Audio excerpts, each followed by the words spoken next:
Cisco has officially issued an urgent, high-severity security advisory for a critical new network vulnerability, currently tracked as CVE-2026-20188.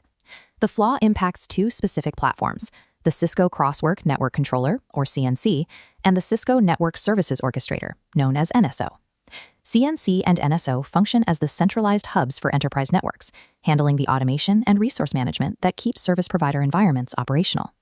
The advisory outlines a severe weakness. An attacker located anywhere in the world with zero prior access and no login credentials can force both of these management hubs into an unresponsive state. There is a silver lining in the timeline. Cisco's internal technical teams discovered the flaw while resolving a separate support case. As of publication, threat actors haven't found it, and there are zero active exploits in the wild. That head start is a closing window. Organizations have a narrow margin of time to patch their networks before attackers begin scanning exposed ports. The vulnerability is an absence of rate limiting. Think of the software as a facility with an open gate. Properly configured systems use turnstiles to govern requests. Cisco's platforms lack this. When thousands of requests arrive simultaneously, the system tries processing every single one. To exploit this, an attacker sends a high-frequency stream of connection requests directly to the target. Because nothing intervenes to slow the traffic, the software exhausts its resources while trying to handle the load. The processor and memory lock up under the weight of the pending connections. Once the queue is full, the platform stops responding. Legitimate administrators and automated services are blocked from logging in, creating a denial of service condition. A controller failure ripples outward. Without the orchestrator online to direct traffic, network management operations across the enterprise environment are effectively halted. The software simply cannot self-heal from this state. Even after the attack traffic stops, the connection queue remains permanently deadlocked. To clear the error and restore functionality, operations teams must perform a manual physical reboot of the affected system.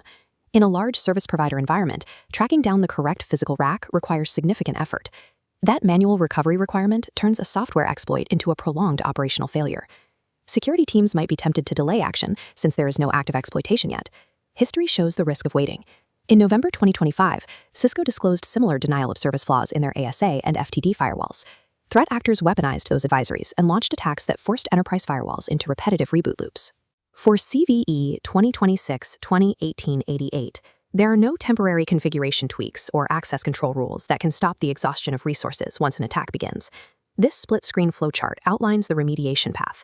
CNC installations must be upgraded to version 7.2. NSO environments require an update to either version 6.4.1.3 or 6.5. Older architectures face a more complex process.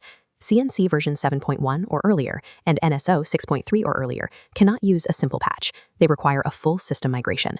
While mapping out that migration, administrators should restrict network access to the CNC and NSO management interfaces, allowing traffic only from trusted administrative networks. The grace period is short. Apply the updates and document a manual recovery runbook for your operations teams immediately.